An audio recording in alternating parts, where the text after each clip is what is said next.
Finding products to sell on Amazon is easy, and I'm going to show you exactly how to do it. Welcome back to the channel. My name's Alex Bishop. I've been selling on Amazon for 3 years now. In today's video, I want to take you through a underutilized feature of Keepa, which allows me and my team to find many deals every single day. If you're not new and you're already selling on Amazon, then chances are you already use Keepa. I know many of you already use Keepa to track products and identify trends, but I'm going to show you how to use it in a slightly different way. This is how I uncover opportunities with less competition and ultimately better profit margins. Rather than just relying on product lists and deal sheets that everyone's using, I'm going to show you how to look for products where the competition is reducing. And this ultimately will give you an edge. This is all about finding products that are likely to have an increase in the buy box as the offer counts drop off. We've all experienced this scenario, especially when starting out. We're part of a lead list, we invest in a product, and we feel really optimistic.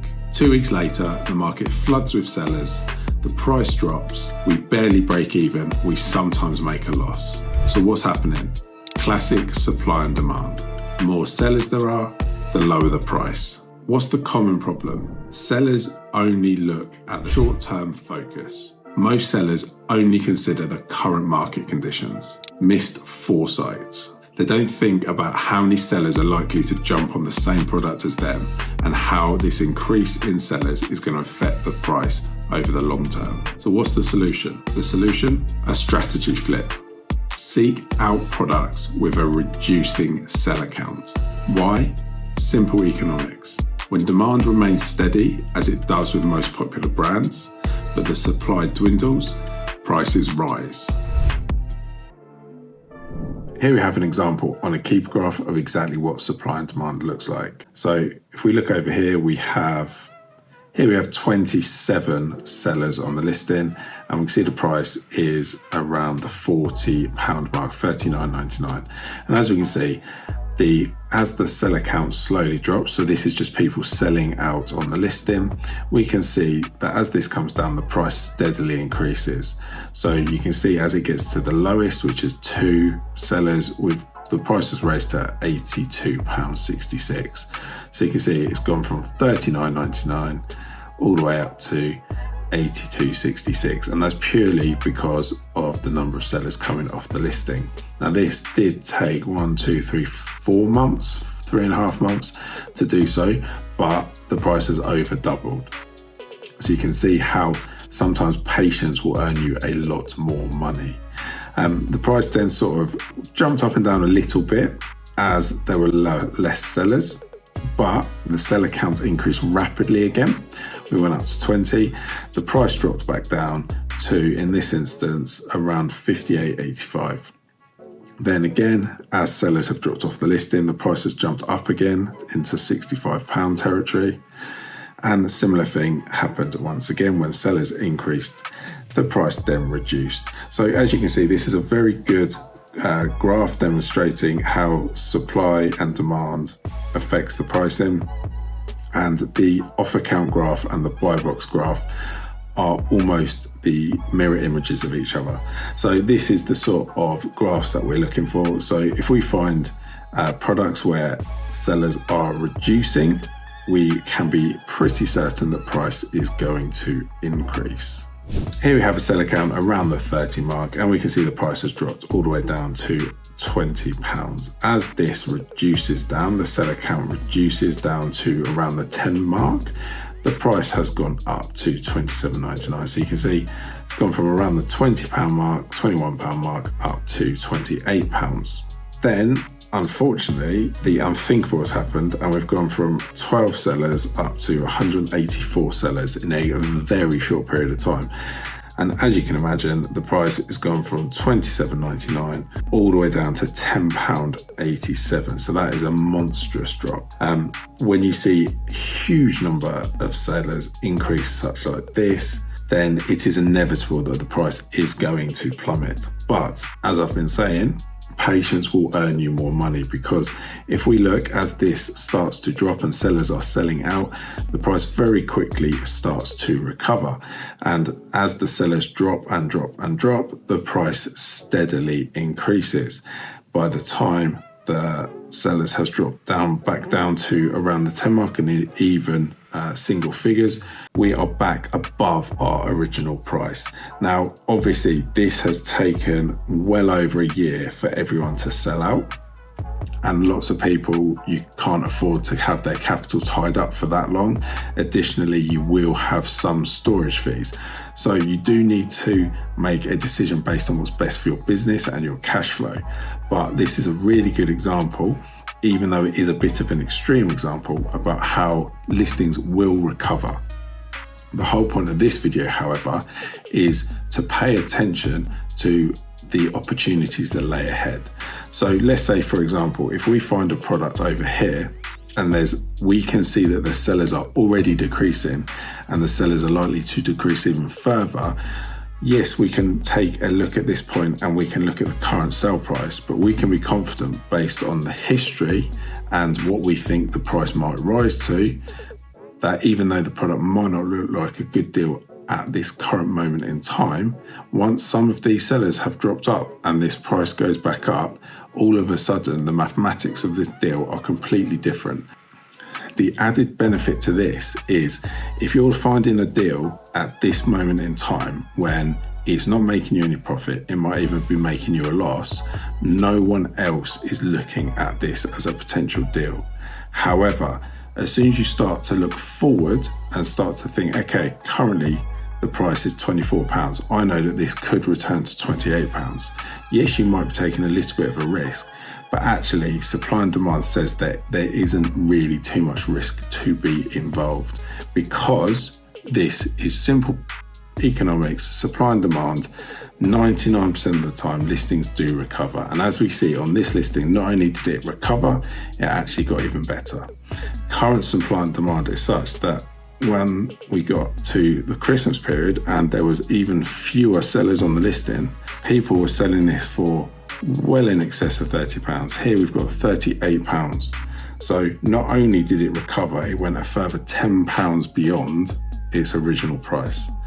So the point of this is to say you need to think outside the box and you need to look further than just the current numbers that you're seeing in front of you. How can we use the history of this listing and the history of all listings to predict what is going to happen in the future?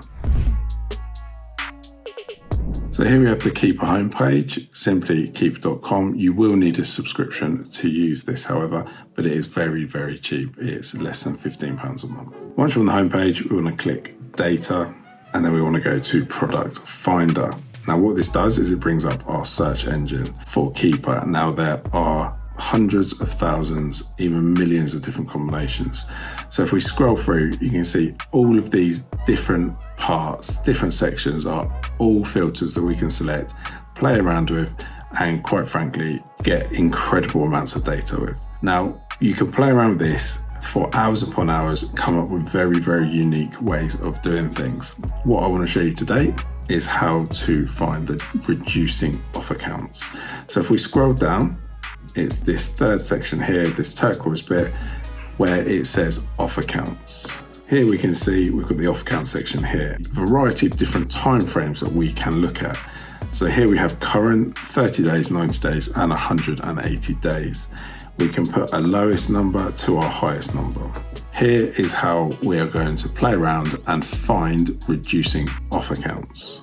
Okay, so we start off by looking at our current day offer count, which in this instance, we can put a maximum of 10. So that means we're going to find any listing with less than 10 sellers. Is we want to make sure that this number of sellers have been dropping off. So if we go for 90-day average, we can put a minimum of 20. So that means the 90-day average, there's been a minimum of 20 sellers and it has now dropped to a maximum of 10. So we've had a decrease in sellers.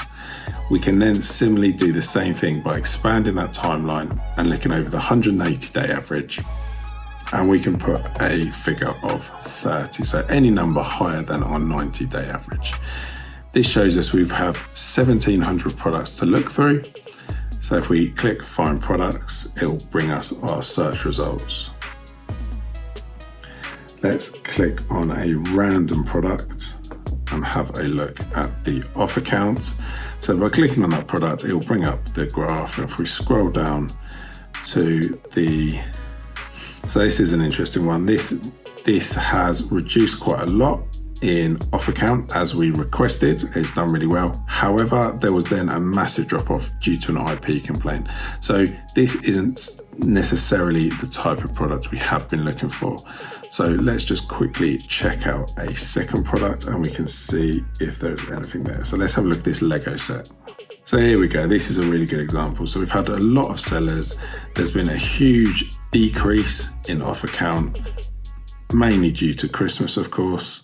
And then we can see that there is a low offer count here. Let's have one final look, see if we can find another example. Let's take a look at a random product.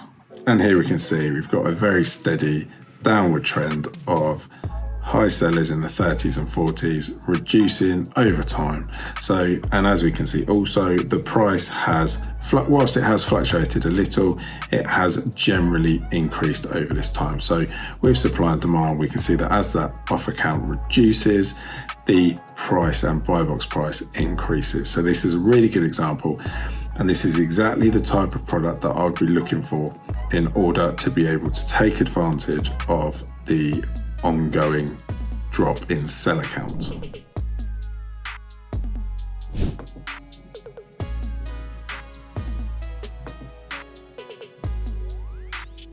Here we can see a steady decline in offer count, going from in the 30s all the way down now to 10. And as you can see, the price of the buy box, whilst it has jumped up and down a little bit, it was generally lower when there were more sellers. And as the sellers have dropped off, the price has increased. And these are the exact type of products that we are looking for. Okay, 165 products is not too many to go through. However, you may want to edit your search by adding some more filters. So click on Advanced Filter and you'll go back to the filter section.